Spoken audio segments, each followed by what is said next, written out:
ये आसन लगा हुआ है पधारो गणेश जी, मूषक विमान शीघ्र उतारो गणेश जी।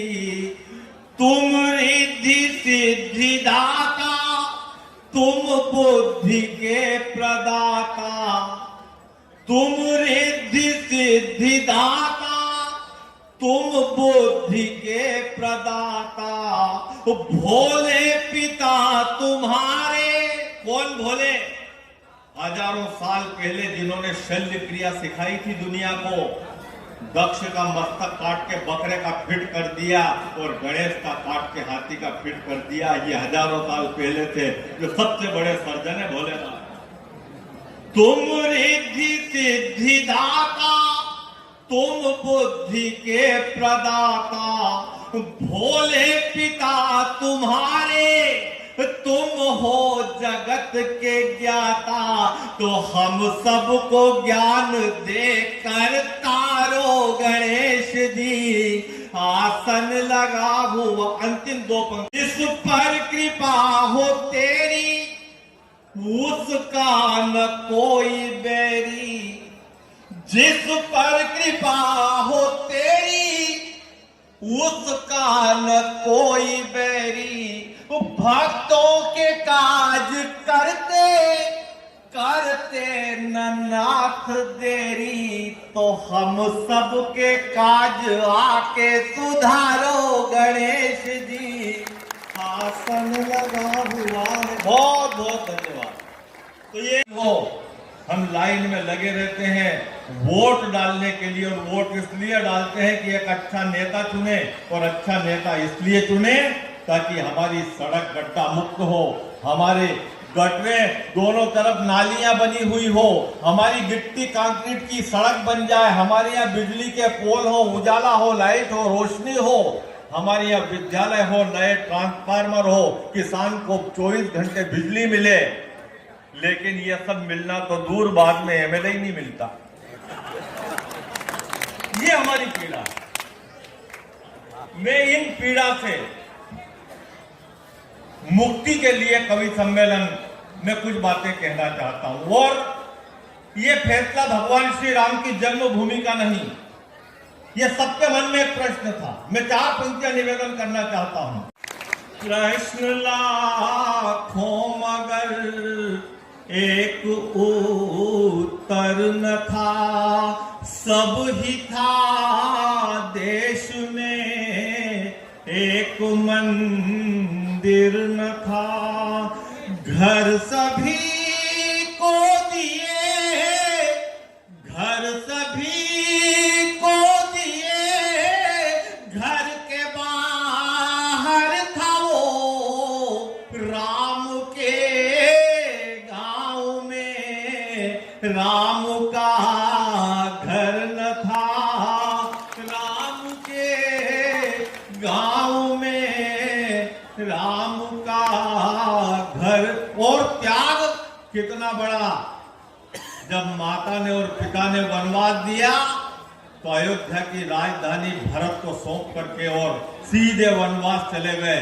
जब बाली को मारा तो भगवान राम में अगर लालच होता तो किष्किंधा के राजा उसी दिन बन सकते थे, लेकिन को बाली को मार करके और किष्किंधा की राजधानी सुग्रीव को सौंप दी और अंगद को राज तिलक कर दिया। वो हमारे राम, वो चाहते तो लंका में रावण को मार के उस सोने की लंका के राजा बन सकते थे, लेकिन नहीं, रावण को मारने के बाद वो सोने की लंका विभीषण को तिलक करके और भेंट कर दी, और राम वापस खाली हाथ अयोध्या चले आए।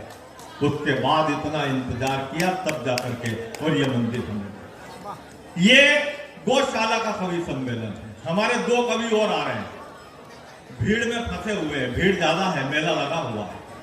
आप चिंता ना करें, कई लोगों के दिमाग में चल रही हवा के 3 ही तो है, इतने क्यों चिल्ला रहे? रेता, आपकी पीड़ा से मैं परिचित हूं, पर मैं निवेदन भी करना चाहता हूं। हरीश भाई ध्यान इधर दो, उधर तो बाद में देख रहे हैं, वो बीच में उधर देखते हैं, तब हो जाएगा। तो मैं आपसे निवेदन करना चाहता हूं, भगवान श्री कृष्ण, उनसे ज्यादा गायों को प्यार किसने किया?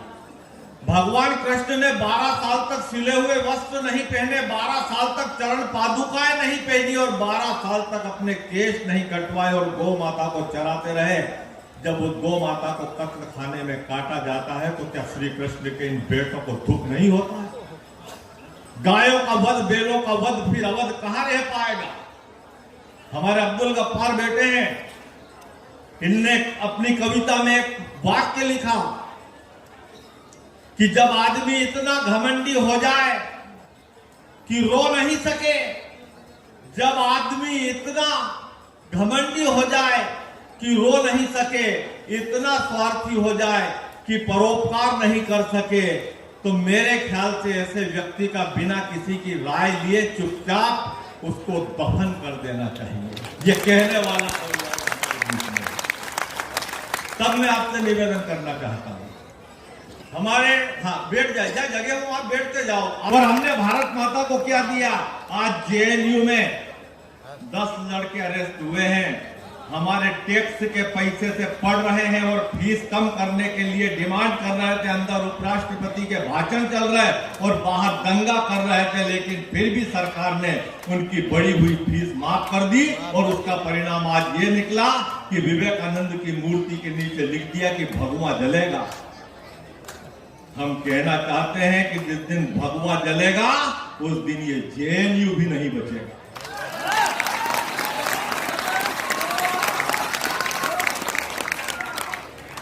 जातिवाद के दंगे क्या दिया इन लोगों ने? बस जातिवाद के दंगे भारत माता के लिए और गंदगी दुनिया भर की गंगा माता के लिए। दुख इससे अधिक क्या होगा, दुख इससे अधिक क्या होगा धरती माता के लिए। 2 गज जमीन ना छोड़ी गौ माता के लिए, 2 गज जमीन ना छोड़ी गौ माता के लिए। मैं क्या है, हम तो मखमलों पे सो गए, संत ही कड़वी बात कहता है, इसलिए उनके सम्मान में इतना कहूंगा कि हमारा क्या है, हम तो मखमलों पे सो गए और थकन बिछा बिछा के संत पत्थरों पे सो गए और इधर उधर की गुफ्तगू में अपनी रात कट गई और ये धर्म के रखवाले मंदिर की चौखटों पे सो गए।